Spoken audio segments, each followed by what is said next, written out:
경우는 사실 저도 그쵸. 거의 못 봤거든요. 네, 저는 본 적이 없어요.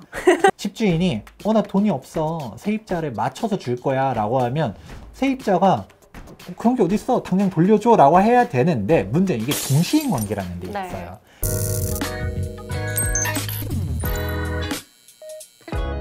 네, 반갑습니다. 재개발의 신 김재경 소장입니다. 법무법인 정양 김예린 변호사입니다. 자, 이 다음 질문은 제가 한번 읽어보도록 하겠습니다. 네.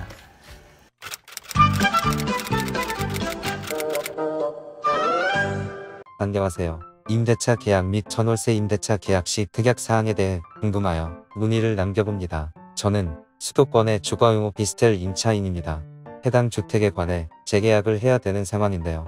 계약서에 다음 임차인이 구해지면 보증금을 반환하도록 하겠다라는 특약을 요청을 하네요. 개인적으로 다음 계약 만료 시에 퇴거하면서 해당 보증금이 꼭 필요한 입장이라 불안합니다. 일반적으로 다음 임차인의 보증금으로선 임차인의 보증금을 대환하는 경우는 많다고 알고 있는데, 이를 부동산 계약 시 특약사항에 써놓는다면 현 임차인은 계약 기간이 만료로 퇴거하여도 제 보증금을 못 돌려받나요? 이를 방지하고자 임차인이 계약 기간 만료 시 퇴거하며 보증금을 무사히 돌려받을 수 있는 방안은 뭐가 있을까요?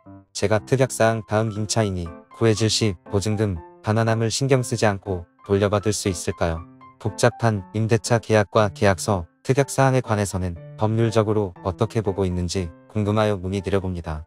여기서 이제 이런 특약을 정하는 경우는 사실 보통적인 경우는 아니에요. 보통 이제 계약 기간을 정하는 이유가 있기 때문에 그 기간이 도래하면 당연히 임대차 보증금을 반환을 받으셔야 되는 거고, 뭐 이런 특약을 하시면 당연히 불리하시겠죠. 왜냐하면 이게 지금 꼭 적용이 된다 안 된다라고 일시적으로 판단하기 좀 어려운 부분은 있지만, 사실 특약 정하시면 거기에 이제 구속될 가능성은 굉장히 높거든요. 그렇게 되면 이제 어쨌든 간에 만약에 임차인이 구해지지 않을 경우에는 뭐 퇴거 계획도 세우실 수가 없고, 뭐 여러 가지 이제 문제점이 좀 발생하실 수가 있을 수밖에 없거든요. 그래서 꼭 이런 특약을 정하셔야 되는지가 좀 의문이고, 뭐 이런 특약 없이 그냥 일반적인 임대차 계약으로 좀 하셨으면 좋겠다는 생각이고요. 변호사님이 네. 정확하게 설명해 주시긴 했는데, 저도 뭐 우리 관례상 그쵸. 사실 다른 세입자가 구해지면서 보증금을 빼주긴 하잖아요. 그쵸. 네. 근데 뭐 그거는 뭐 관례적으로 뭐 그렇게 한다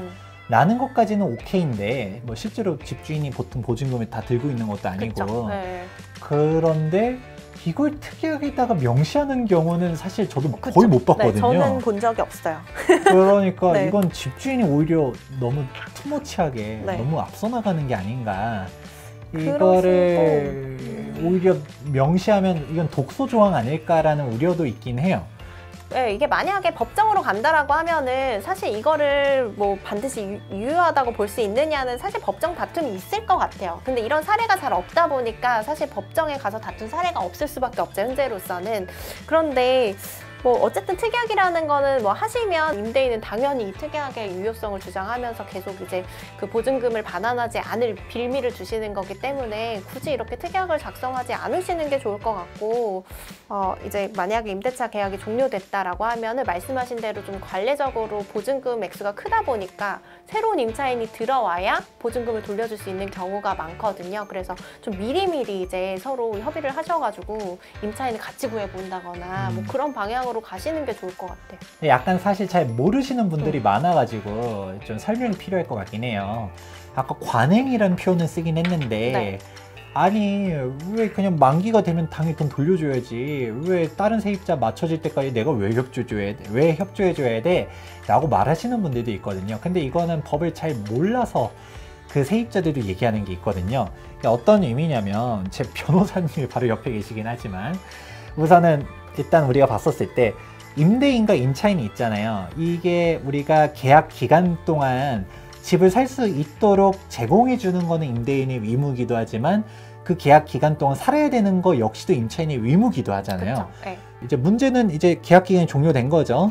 그럼 이제 만료됐으니까 보증금 돌려줘 라고 해야 되는데, 집주인이 나 돈이 없어, 세입자를 맞춰서 줄 거야 라고 하면 세입자가 그런 게 어딨어, 당장 돌려줘 라고 해야 되는데, 문제는 이게 동시인 관계라는 데 있어요.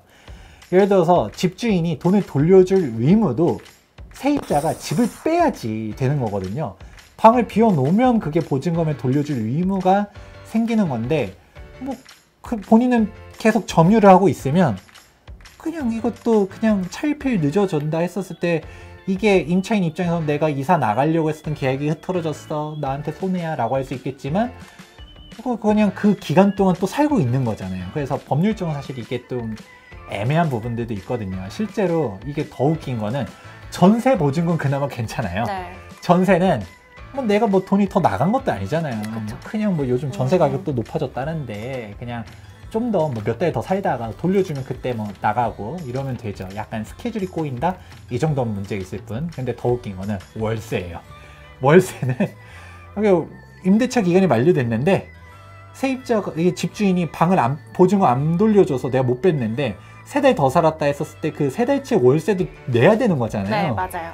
네. 이게 사실 사람들이 억울해라고 하죠. 이게 동시인 관계를 잘 몰라서 그런 거고. 그러니까 이게 현실에서 보면 사실은 임차인이 피해자에 가깝잖아요. 돈을 못 돌려받았으니까. 그럼에도 불구하고 임대인분들이 그냥 난 돈 없으니까 알아서 해라 이렇게 나오시는 경우가 너무 많아서 안타깝거든요. 그래서 소송으로 가더라도 굉장히 오랜 시간이 걸리고 고생하시고 비용도 많이 지출했지만 그것만큼 이제 손해가 다 인정되지는 않으니까 법적으로는 여러 가지 결국에 손해를 보실 수밖에 없는 부분이 있어서 이제 미리 들어가실 때도 좀 주의해서 임대차 임대인에게 임대차 보증금을 이제 돌려줄 여력이 어느 정도 있는지 뭐 이런 것도 좀 보시고 기존에 이제 임대차 보증금을 돌려주지 않아서 임차권 등기 명령이나 뭐 이런 분쟁이 좀 있었는지도 좀 확인을 하시고 여러 가지로 좀 보셔야 될 것 같아요.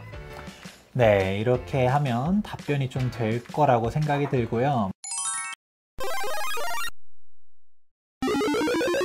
영상 마무리해 보도록 할게요. 또 뭔가 아쉽다라고 하면 저희 사연 신청 뭐 여기 뭐 넘어가나요? 여기 뭐 상단이든 하단이든 나올 것 같은데 다음에 이제 사연 신청 또 접수해 주시면 저희 다음에 보이는 라디오 또 진행할 때 이제 이렇게 사연 답변해 드리도록 하고 또 그때 라이브 할 때 뭐 참여하셔가지고 질문해 주시면 그때 또 실시간 답변도 해드리도록 하겠습니다. 네, 오늘 또 이렇게 오랜만에 저희 함께 했는데 저희 다음 시간에 또 한번 이렇게 변호사님 모시고서 한번 해보도록 하겠습니다. 네. 자, 시청자분들 다들 늦은 시간에 고생 많으셨습니다. 그럼 다음 시간에 뵙도록 하겠습니다. 네. 안녕.